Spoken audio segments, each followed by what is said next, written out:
नमस्कार। कभी सोचा है एक ऐसी किताब के बारे में जो सिर्फ कानून की बातें ना करें बल्कि एक अरब से ज्यादा लोगों की धड़कन बन जाए? आज हम बात करने वाले हैं भारत के संविधान की, जो एक दस्तावेज से कहीं ज्यादा एक जीती जागती शक्ति है। मतलब क्या ये सच में हो सकता है कि सिर्फ एक किताब एक अरब से ज्यादा लोगों को उनकी हजारों अलग अलग बातों के बावजूद एक साथ बांध कर रख सके? सवाल सुनने में जितना बड़ा लगता है ना, इसका जवाब उससे भी ज्यादा दिलचस्प है।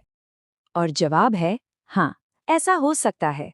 क्योंकि भारत का संविधान महज एक रूल बुक नहीं है, इसे एक जीवंत दस्तावेज कहा जाता है। एक ऐसा आईना जिसमें एक आजाद देश की उम्मीदें, उसके संघर्ष और आने वाले कल के सपने, सब कुछ साफ साफ दिखता है। तो इस सफर में हम क्या क्या देखने वाले हैं? सबसे पहले तो यही कि ये संविधान संघर्ष की आग से निकलकर कैसे बना। फिर हम इसकी आत्मा और इसके ढांचे में गोता लगाएंगे। हाँ, ये भी देखेंगे कि ये वक्त के साथ कैसे बदला है और आखिर में ये आने वाले भारत के लिए क्या मायने रखता है। तो चलिए शुरू करते हैं। देखिए, एक बात तो साफ है, हमारा संविधान कोई एक दिन में या अचानक से नहीं बन गया। ये नतीजा था दशकों लंबे स्वतंत्रता संग्राम का और एक अपनी पहचान बनाने की जिद का।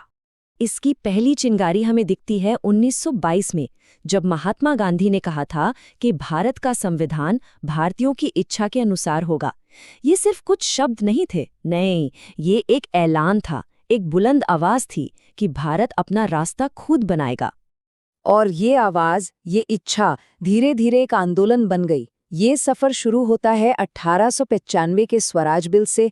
फिर एक बड़ा कदम था 1928 की नेहरू रिपोर्ट, जो भारतीयों की तरफ से संविधान बनाने की पहली बड़ी कोशिश थी। इसके बाद आया 1935 का गवर्नमेंट ऑफ इंडिया एक्ट, जिसने हमारे आज के सिस्टम की नींव रखी। और आखिरकार 1946 में कैबिनेट मिशन ने वो दरवाजा खोल दिया जिसका सबको इंतजार था, संविधान सभा का। और ये जो संविधान सभा बनी ना, कमाल की थी। हाँ, ये बात सही है कि इसे चुनने का अधिकार तब के हर भारतीयों को नहीं था, लेकिन इसकी बनावट देखिए, ये एक छोटे भारत जैसी थी। कौन नहीं था इसमें?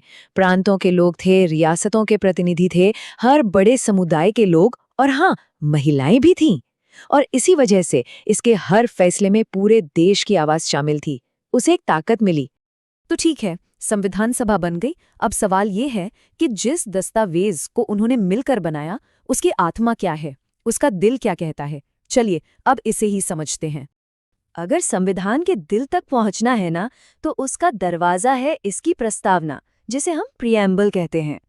इसे आप बनाने वालों के मन की चाबी भी कह सकते हैं।